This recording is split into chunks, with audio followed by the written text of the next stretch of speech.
Canadian NHL teams, not so good this year. At the time of this filming, 7 Canadian teams occupy the bottom 9 spots in the NHL. I mean, this is pretty much an all-time low.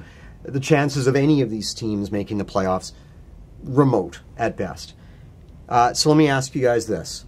Let's put the sunny face on. Let's put the sunny face on, and I'm going to ask you, which Canadian team, and you've got to do this, which Canadian team do you have to spend your hard-earned money to watch? Which one would you pay to see, Ed? Okay, well, I'm going to let Paul pick the low-hanging fruit here and go with Edmonton just because of Connor McDavid. And I'm going to go, I just think the Montreal Canadiens, top to bottom, are by far the most fascinating story, just because the depths they've fallen to, and the way they've dragged their fans, who are like a little emotional at the best of times, on this cataclysmic ride.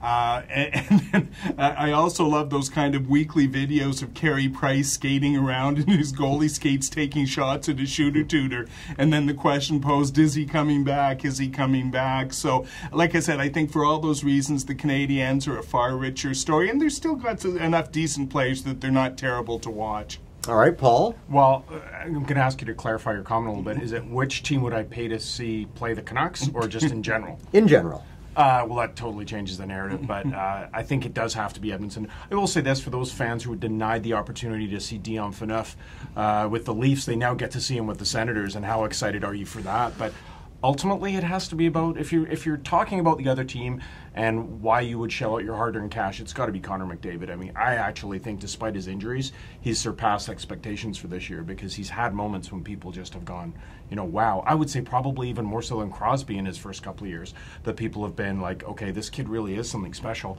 So that is, for me, that's the team that offers the most hope.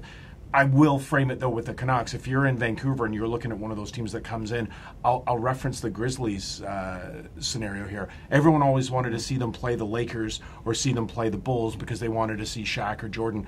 But why did no one want to see them play the Clippers when they'd actually have a chance to win? So for me, if you're a Canucks fan, yeah, go see them play the Flames, because, you know, theoretically they'd actually have a chance to win that game. Right, and that's, you know what, I was going to say, Paul, that I figured your answer was if it's the Canucks, you want to see them play the Flames. And for me, the reason why is, look what happened last spring when they played the Flames.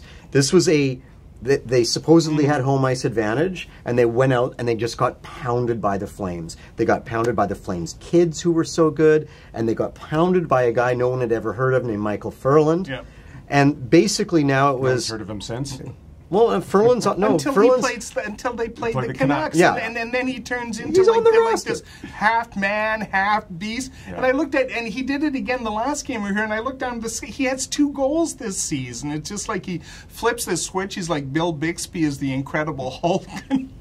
but it turns into this absolute force of nature against the Canucks. But let's also remember that you look at the Canucks youngsters and you wonder what will become of them. Will they reach some prominence?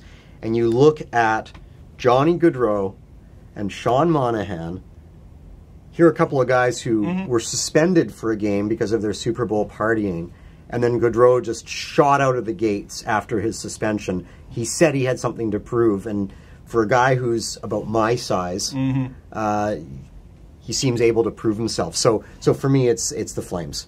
And which is the Canadian team you'd least like to see? Quickly. The Canucks. Okay, Ed? Well, he stole my answer. So, you know, they're all fighting for different reasons. I'll just say Toronto, just so we can get out of this segment. Ottawa was pretty flat, though, weren't they? No one's really clamoring to go to... No, you had to open up another can of worms, didn't you? See, we had an easy out. I said Toronto, we fade to black, and we're out. Okay. Yeah, you're right. Low-hanging fruit, indeed. But is anyone excited about Senators, Canucks? Phaneuf and Carlson? Are you kidding me? Alicia Cuthbert, maybe.